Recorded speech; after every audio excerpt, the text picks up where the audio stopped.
On a cold March night in 1932, America faced one of the most shocking crimes in its history. The 20-month-old son of legendary aviator Charles Lindbergh vanished from his own home.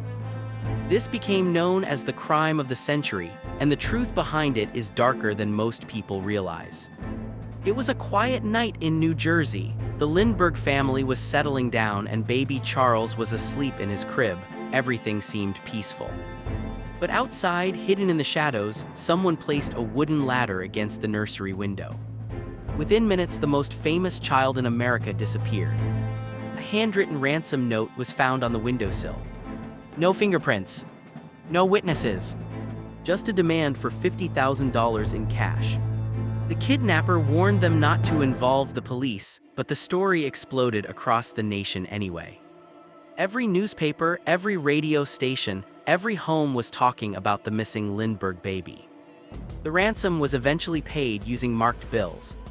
Everyone hoped the child would be brought home safely. But days turned to weeks. Weeks turned to months.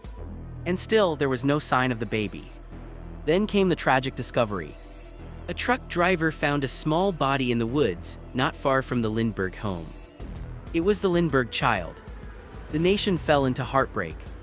Millions of Americans mourned as the investigation intensified. Detectives examined every clue they could find. The handwriting on the ransom notes, the wood from the homemade ladder, and the serial numbers on the ransom money. The puzzle was huge, but soon one clue changed everything. In 1934, a gas station clerk noticed a suspicious $10 bill from the ransom money. Police traced it back to a German carpenter living in the Bronx, Bruno Richard Hauptmann.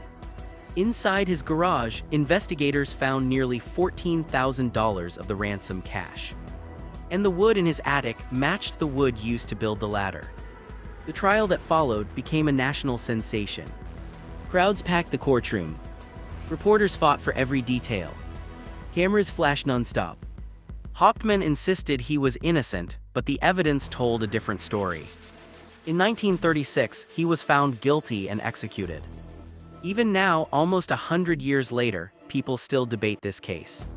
Was Bruno Hauptmann truly the kidnapper? Or was he an easy scapegoat for a desperate nation?